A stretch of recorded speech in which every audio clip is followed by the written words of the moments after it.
Welcome to Public Forum, a community outreach program produced at North Idaho College on the shores of Lake Coeur d'Alene. Featuring guests from around the globe addressing a wide variety of subjects, Public Forum serves to educate and enlighten. Please join host and moderator, political scientist Tony Stewart, in welcoming today's guest. We're most pleased to bring you a very special program today, and in many ways a very exceptional one and unique in many ways. There is an organization in Coeur d'Alene, Idaho called Excel Foundation, and a very, very special group, and they have projects every year in which they raise money for the K-12 system in Coeur d'Alene. And this year their project was called the No Moose Left Behind Project, Art for Education, I call it also. And they had these wonderful painted artworks around our city of moose, and three of those people very involved are here today to share this with us, and for our viewers we'll have some wonderful video of those displayed around our city.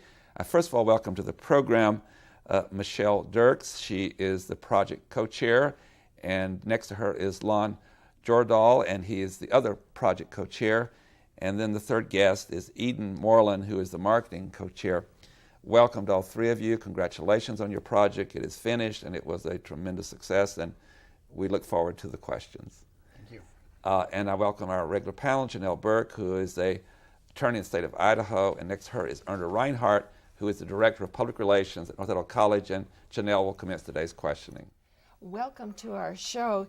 All of you were involved in the Excel Foundation and this very special project. How did you decide to do the No Moose Left Behind project? Let's start with you, Lon, and then would you add something to that, Michelle, as he goes along? How did you decide to do that project? The Excel Foundation was, like so many nonprofits, looking for something that would be different for the community, that could engage the community, increase public awareness of our foundation. And so we looked out what was going on across the United States. We came up with lots of different ideas that we presented to the board, and then after that we narrowed it down to a public art project that we had seen done successfully in other areas. And then we had a citizens advisory group that we brought together, and it was very interesting. In the citizens advisory group we had 12 people come together, and probably 3/4 of those showed up at the meeting with tabletop public art books from other communities that had done this. And so when we did our preliminary investigation at that point, it looked like we could probably get the community behind us, and we decided to move forward. And Michelle, what was the No Moose Left Behind? What kind of a project was it actually? Can you describe it for our viewers? Yes, and the one thing I would add to Lonnie is the reason I became interested in this project is because it was so different and unique. I've been involved with a lot of different fundraising in this community, and because of the size of the community, it's hard to find something that would embrace so many different types of people within the population. So this was presented to me that we were going to bring these large animals, full-size animals, which had been selected before I became involved to be the moose. And they had several locations where we could get these animals created. And first we had to find an artist to develop the original sculpture. And Brian Ross was our sculptor, and he presented us with his rendition of the moose, and we all unanimously agreed that it was exactly what we wanted. It represented a majestic moose, and from that we created the full-size moose using a cow painter's fabricator in Chicago that made these out of fiberglass. And so that's just kind of was the beginning of where the moose came from. And just a quick question, how many moose were there? There were 26 full-size moose and 39 tabletop moose. Thank you. Erna Reinhardt. Thanks, Tony. I'm going to start with Eden again with this question.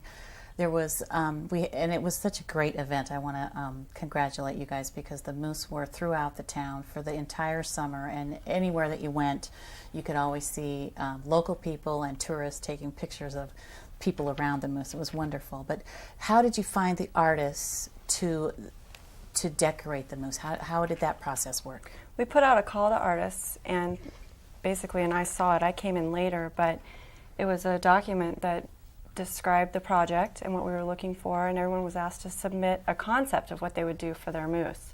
And then that went to our artist committee, who then in turn selected the specific artists, and we had a lot of submissions. So Excellent. yes.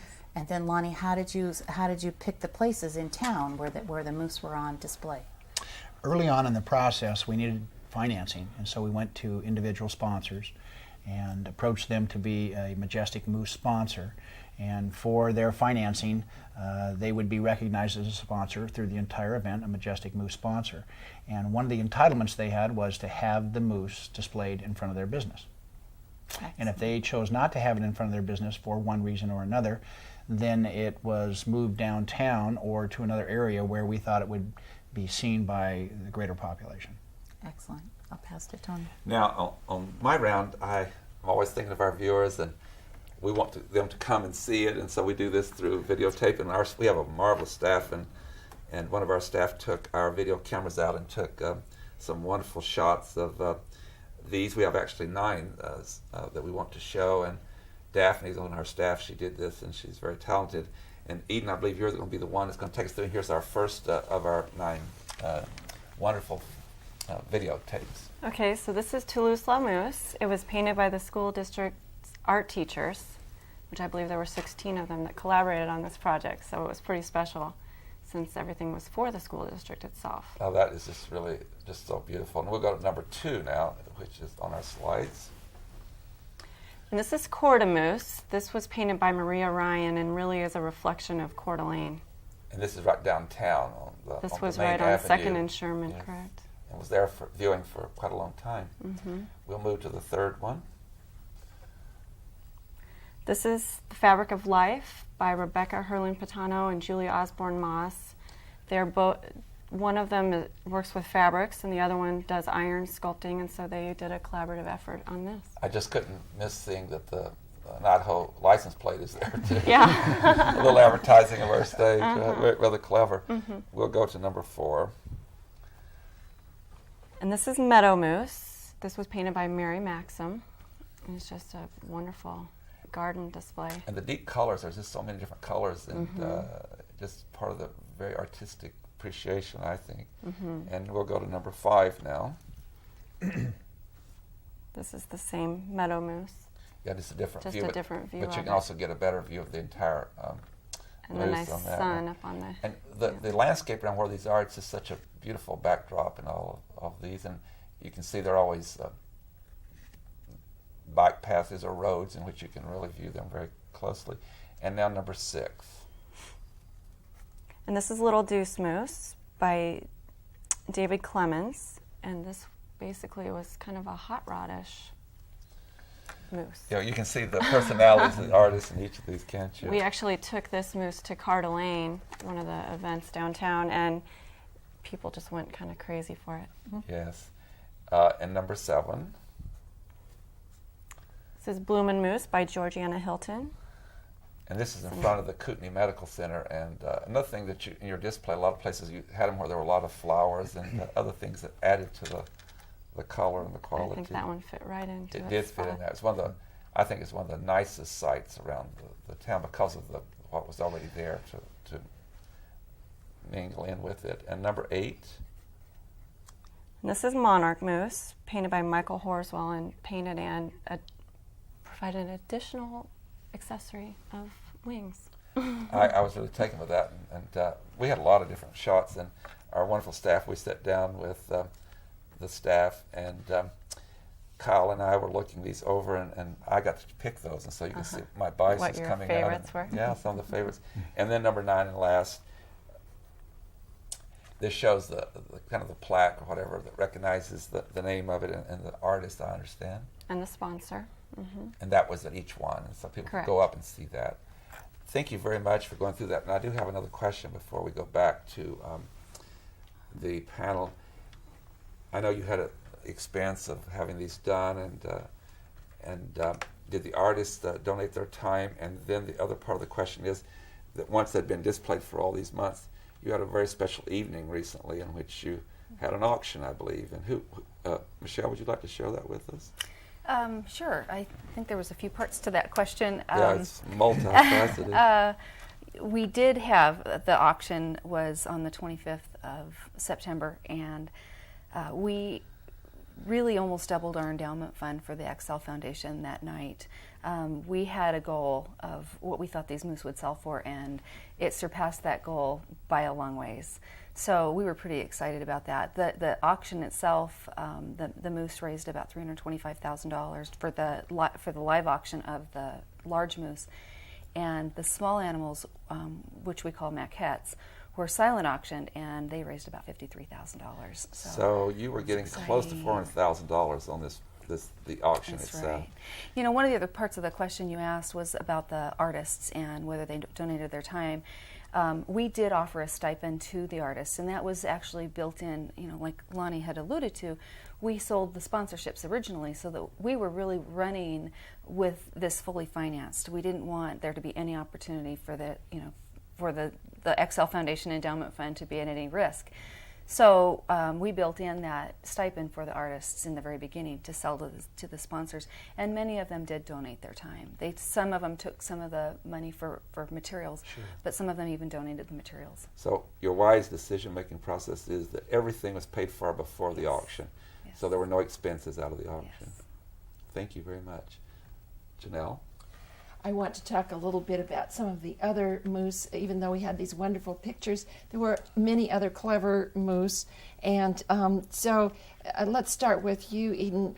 What were some of the other moose? I think there was a man on the moose. First man on the moose. And can you explain a little bit what he was? Sure. He was painted by Jennifer Riggs, and she's 22, and he was fantastic. He looked like a moon with a little man and a flag on his back. And his eyes, he had one of his eyes, he was looking at Earth, and the other eye he was looking at Mars. And it was just incredible. Craters. I mean, it was very three-dimensional.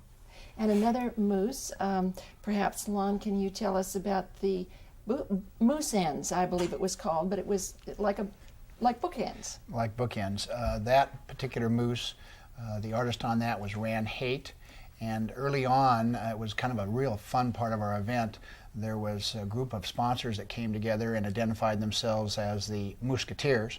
And it was about 24 citizens that came together, and they selected their particular artist. And they came to us with the idea as well as the sponsorship. And so they cut that moose in half. And then behind the scenes they worked and collaborated, I think, not only as an artist, but or with the artist's guidance, I guess, and some of the committee people. And they put together books inside the moose, the head here and the tail end there. And it was a very, very clever idea, and it was a lot of fun. All of the moose were wonderful, I might add, and I had a favorite that was down in front of the Spokesman Review building that had outdoor scene painted on him, and there was another one that had signified mining the gold and silver of North Idaho. They were all wonderful. But where have those moose gone now? Where are they located? Are they at homes? You know, they're all over. You'll still see some on the streets. Some of the sponsors that had some out in the front of their businesses have gone back and not necessarily purchased their own back, but got another one to represent, keep it in the district. I have the moose ends actually is in my neighbor's home. It's in their living room window, and it takes up a good portion of their living room, but it takes up the whole window. But It must be a big living room. it's a big moose in a big room. I know that Man on the Moose is out in front of in a yard. We also delivered. We haven't really talked about the Rock and Raffle Moose, that was our 26th moose that we raised raffle money. Selling $1 a ticket, and that is in the front yard of the winner here in town. So, what a fun project this was. But other communities have done similar things. And Lon, can you tell us about some of the other animals that have graced other communities? Yes, started in about 1998, actually over in Europe, and then the first project in the United States was in Chicago, and they did cows. And some other communities, the whole state of New Mexico has painted ponies, and it's identified as Trail of the Painted Ponies. And then they've also done ponies in Billings, Montana, and they did buffalo down in Casper, Wyoming, and they did angels in Los Angeles. And so I think every community kind of has identified what they want to promote and what would be received. And everywhere we did our research, the people that were volunteers said it was, without question, the most fun they've ever had. Thank you. Erna Reinhardt. Lonnie, I want to go back to you. Tell us what the Excel Foundation is. So what did all this money that you raised, what does that go to and how will that be used? Excel is an acronym that stands for Extras to Create Excellence in Learning. And the Excel Foundation was founded in 1987 and has been operating successfully, raising money through rummage sales and donations and auctions. And then each year, the teachers write in for grants, and we have an allocations committee that sorts through the grant applications and makes a decision about who is going to receive a grant and who isn't, because we don't have unlimited funds. And since 1987, we've given over $540,000 in grant allocations out, and we're just going through our round of grant approval right now. And it's limited to School District 271. And the teachers can apply for a grant of $100,000 up to, I believe, as much as $5,000. And there are some incredible stories that are out there. I know that Michelle has one in particular, I think, that applies to her family. That was my follow-up question. Yeah. So I know that the grants cross all the way. They go across the spectrum of the curriculum: science, math, reading, social studies. Share your story with us. Well, I can, and you know what got me excited last year when I was attending, my kids are in high school, and I was going to the high school open house, and we go to every classroom. And while I was there, of the classrooms, of 7 classrooms, 3 out of the, I guess it was 6, 3 out of the 6 had referred to the Excel, and they stopped their presentation to talk about the Excel grants that had been awarded to them to provide them with learning. But both of my kids were in an honors biology class that the teacher had developed a forensic study on pigs.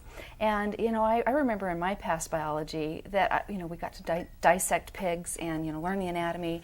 And he took it one step further. And once they got into the pig and they were identifying these parts, he would go in afterwards, after class, and inject poisons or ways of these pigs maybe dying, and then they had to figure it out.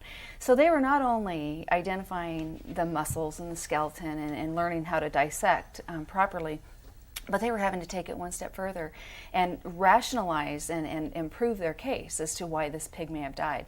And to me, that's just taking learning. It's not so much even about biology or an advanced class. It's making learning fun. It's making learning, making the kids think about more than just learning. It's taking, putting things together and thinking in different types of ways, so that they have to put projects together, put learning together, and it doesn't just. It's K through 12. So we're talking about, kindergarten teachers and underprivileged classes, underprivileged kids, kids that with learning disabilities, all the way up to advanced learning. So it's not for any one individual. I think if I remember right, one of the early projects was little backpacks for little first graders with books in them that they could take home for 2 or 3 days and bring back. Mm-hmm. I just thought the work that you guys do is wonderful. Mm-hmm. Thank you. I would like to add a footnote to say to Michelle that what you've just described is powerful, because it's more than rote memorization. It has to do with critical thinking and analytical thinking, that in an exciting way, that it tests and challenges the mental capacity to say, we have a problem to solve. Right. So I think that's very good. I'm going to ask our wonderful staff to put up the website for Excel Foundation, and I know, Eden, we talked this before the show, that if others would like to contact the Excel Foundation, we do have the website, but you also might verbalize what it is. Okay, it's www.excelfoundation.org.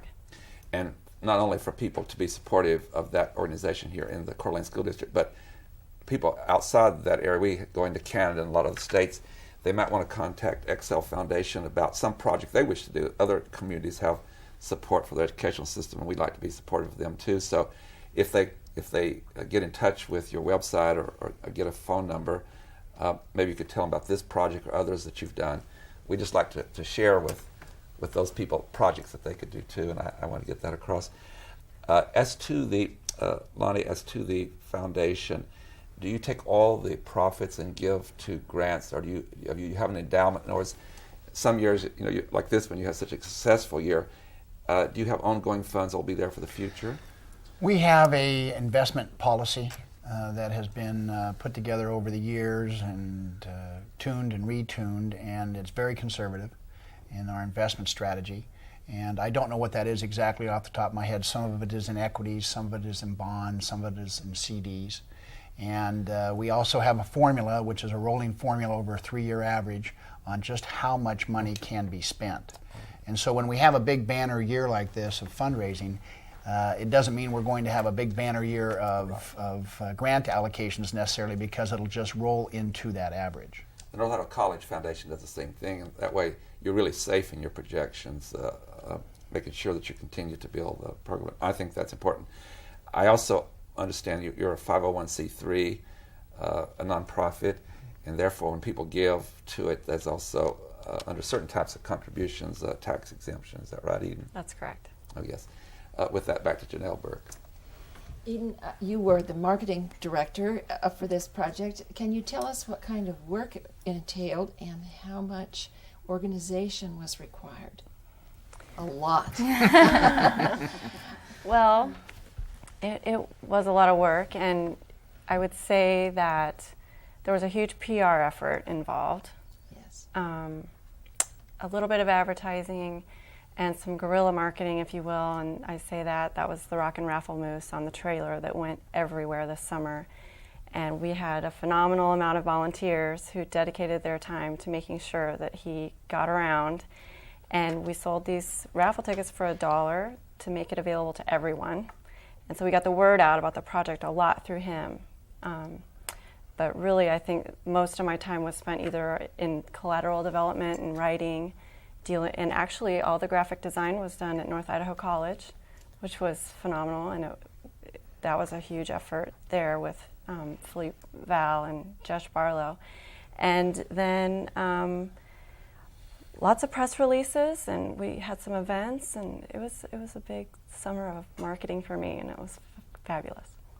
And Michelle, can you tell us a little bit about some of the hard work that went into that whole project, since you and Lon served as co-chairs? Yeah, Lon and I very early on decided we would kind of split our energies, and probably in hindsight we could have done it even more thoroughly and put a little more focus into our individual specialties. But I spent a lot of time with the merchandise committee, special events.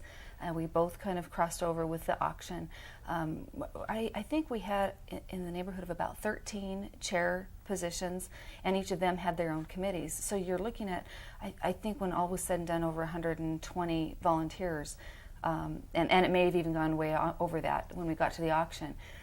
But we had just you could look at the merchandise. We had merchandise in 7 locations. I think we sold raffle tickets in an additional, besides those 7, in an additional 10. And so that you think about just getting the merchandise there every week, inventorying it, seeing how much has sold, replenishing it, reordering it. And just in that effort alone, it was about 6 or 7 people, almost a full-time job. The special events, we had, as Eden was saying, we had several different events during this time, which we really wanted to capitalize on, not only getting exposure on the moose, but trying to make a little money along the way. And so we, just getting the energies involved in getting invitations out and the community together to these different events ended up being a lot of extra work as well. Erna Reinhardt, we're about out of time. What would you recommend, Lonnie, if there were another community out there that was interested in taking on a project like this? Because I'm sure that there's got to be a lot of planning that goes into this. What would you tell them? I would tell them, I would encourage them, number one, and it does take a tremendous amount of energy and volunteers, and we were very fortunate to put together, all of the right people. And I would encourage them. I'd say fun, it's exciting, and as Janelle said, or I guess it was you, said people were out taking pictures. But we also had a 2-year planning period, and we talked to some communities that did it in a year. And now that we've done it, we probably could do it in a year, but I would make sure that you have enough lead time and make sure that you're adequately financed, because it was a very expensive project for us to put together. And Michelle, when these first came out around Memorial Day, I thought, oh, this is awesome. This is going to be an annual event.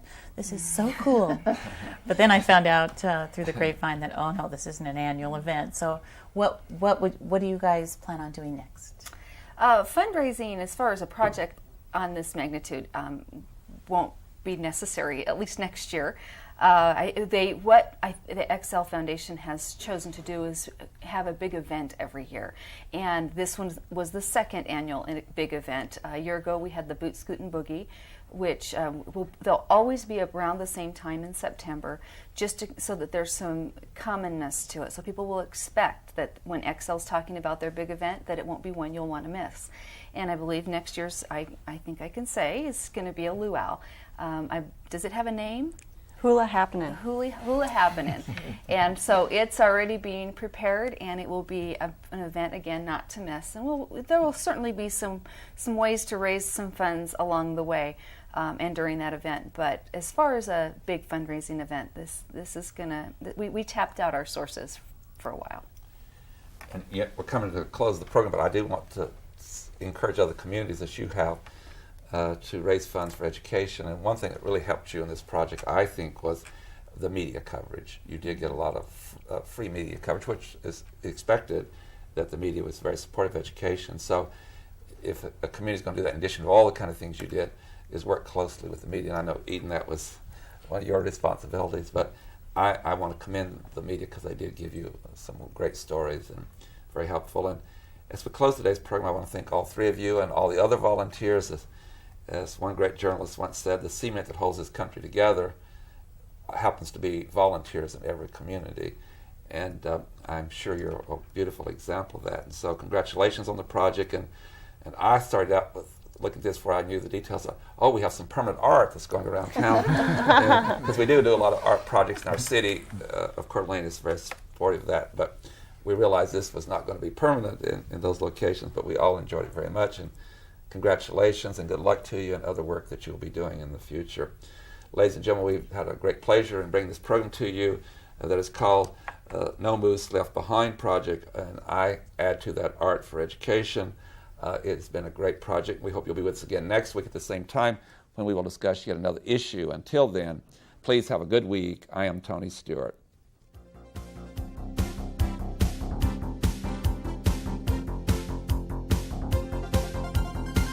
Recorded on the campus of North Idaho College, Public Forum is the longest-running in-house college production on PBS. Each episode is pre-recorded live and is an educational outreach from North Idaho College. Please join us at this same time next week for another edition of Public Forum on this public television station.